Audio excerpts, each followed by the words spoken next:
But first, the primary battle between Hillary Clinton and Barack Obama is one for the history books. How is it going to be resolved in the spirit of unity? Joining us, the man who must do just that, the chairman of the Democratic National Committee, Howard Dean. Dr. Dean, welcome back to Meet the Press. Thanks for having me on, Tim. Let's look at the latest number. These are elected delegates. Barack Obama has 1,491. Hillary Clinton has 1,334. You need 2,025. Upcoming Democratic contest: Guam, Indiana, North Carolina, West Virginia, Kentucky, Oregon, Puerto Rico, ending on June 3rd, Montana and South Dakota.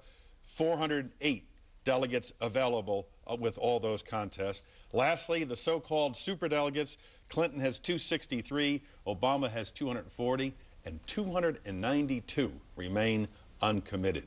When you look at all that, how and when is this nomination fight going to end? Well, I'm hoping that it'll be over by the end of the month of June. We've made great progress in the last few weeks that I think about 50 or 60 unpledged delegates have said who they're going to be for.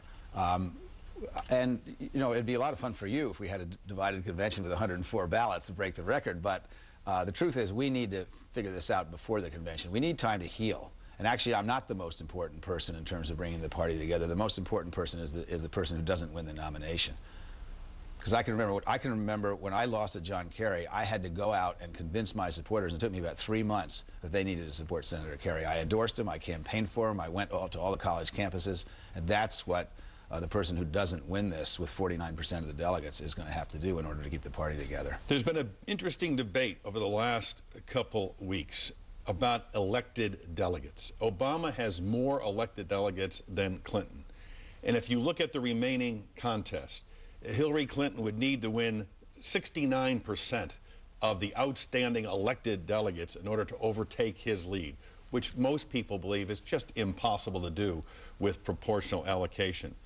Ed Rendell, the governor of Pennsylvania, former Democratic National Committee chairman, made this observation about elected delegates. Let's listen.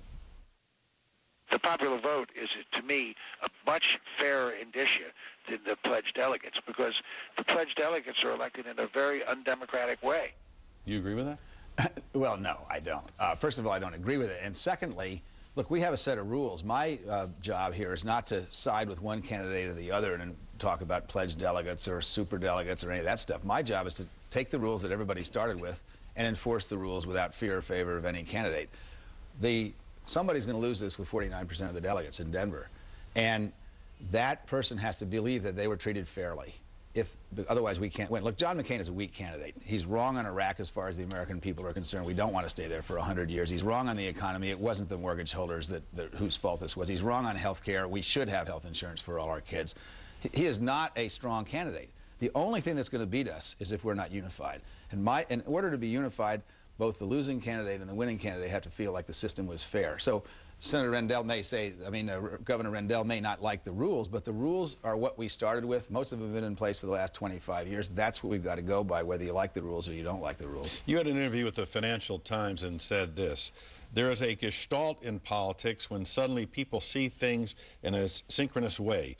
Politically, there will be some feeling at the end of this process that somebody is better than the other person in terms of taking on John McCain. Gestalt. Feeling. Is that what's going to decide this race? That's how voters vote, and that's how delegates vote. Delegates are just like voters. They look like voters. They are voters, and that's what's going to happen. What's going to happen is, based on the last, this is essentially pretty close to a tie here. And what's going to happen in these last 9 primaries, and I guess they're all primaries, is that there's going to be some feeling at some point after these last few weeks that one of these candidates is more likely to win than the other. And I think that's who's going to get the nomination. I can't tell you who that is. I have no idea who it is, but that's what's going to happen.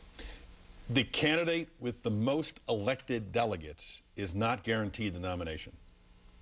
The rules say that the candidate with the most delegates gets the nomination, and I support the rules. So that the superdelegates could, in effect, overrule the elected delegates. You shouldn't think of it that way.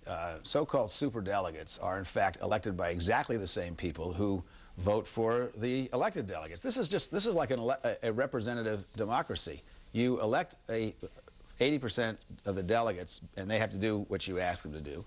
The others, the 20% you elect, essentially do what's in their best judgment, just like the House and the Senate does. Sometimes you like it, and sometimes you don't. But these folks are elected, all of them, almost all of them are elected. A tiny minority are not elected, they're appointed. But most of them are elected. They're elected by the same people who went to who go to the conventions and go to the vote in the primaries. They're governors, senators. A lot of them are DNC members. There's 21-year-olds there. There's 50% are women, and so on it goes. So this should not be looked at as some bunch of cigar-smoking folks in the back room slapping each other in the back and electing the next president. It doesn't work that way.